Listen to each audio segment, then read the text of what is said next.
తర్వాత ఇంకో వీడియో కూడా చూడుర్రి. ఇది బడ్జెట్ సెషనా కాంగ్రెస్ పార్టీ హిస్టరీ సెషనా కూడా అర్థం కాలేదు.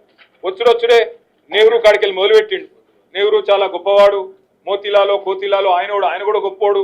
ఆ తర్వాత ఇందిరమ్మ ఇంకా గొప్పది, తర్వాత నేను చెప్పిన బలిదేవత ఇంకా పెద్ద గొప్పది, వాళ్ళ కొడుకు ముద్దపప్పు ఇంకా మంచోడు అని ఎందెందో చెప్పుకొచ్చిండు. అట్లా నిజంగానే రేవంత్ అన్న నిన్న అసెంబ్లీలో మోతీలాల్ చాలా గొప్పవాడు, గాంధీ కుటుంబం చాలా గొప్పది, గాంధీ కుటుంబంతో కేటీఆర్ తర్వాత కేసీఆర్ కుటుంబం అంతా ఫోటో దిగిర్రు, ఇవన్నీ పాత ముచ్చట్లు చెప్తున్నాడు. అసలు నువ్వు తెలంగాణలో ఏం చేసినావో చెప్పు స్వామి అంటే వాళ్ళు గొప్పోళ్ళు, వీళ్ళు గొప్పోళ్ళు, నేను గొప్పోడిని, నా కాంగ్రెస్ గొప్పది, ఇవన్నీ డైలాగులు కొడుతున్నాడు అన్న.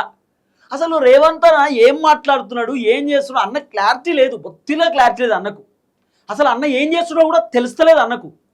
అసలు ఆయన ఎట్లా ముఖ్యమంత్రి అయిండో ఆయనకే క్లారిటీ లేదు తెలుసా.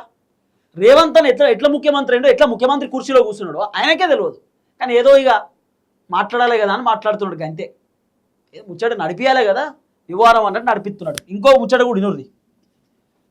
నేను ఒకటే చెప్తున్నా, ఈ రేవంత్ రెడ్డి అనే ఓ పిచ్చోడు అంత తెలివితేటలు ఉన్నాడే అయితే ఆయన కొడంగల్లో ఎన్నిసార్లు ఓడిపోయిండు, ఓడిపోతే రాజకీయ సన్యాసం అన్నాడు. రాజకీయ సన్యాసం అని చెప్పి తప్పించుకున్న సన్యాసికి ఏదో వాగుతాడు. ఆయన ఇలా పదవిలో ఉన్నాడు, ఆయన మైక్ కట్ కాదు కాబట్టి వాగుతున్నాడు. అప్పుడప్పుడు ఇట్లాంటివి వస్తాయి. కాలం మనది కానప్పుడు వానపాములు కూడా నాగుపాములే బుసలు కొడతాయి అప్పుడప్పుడు. ఇవాళ ఒక 3 ఫుట్ బుడ్రఖాన్ గాడు కూడా తీస్మార్ ఖాన్ లాగా పోజులు కొడుతున్నాడు. చూసుకుందాం, తప్పకుండా భవిష్యత్తులో చూసుకుందాం. వాస్తవానికి ఇవన్నీ పెద్ద పెద్ద మాటలు తెలుసా, బాగా చదువుకున్నోనికి అర్థమవుతాయి, లేకపోతే బాగా జ్ఞానం ఉన్నోనికి, బాగా తెలివి కల్లోనికి అర్థమవుతాయి తెలుసా ఈ మాటలు. ఆయన ఏమంటాడు కేటీఆర్, కాలం మనది కానప్పుడు 3 ఫుట్ గాడు కూడా తీస్మార్ ఖాన్ లాగా మాట్లాడుతున్నాడు అనే మాట అన్నాడు. అది నిజమే.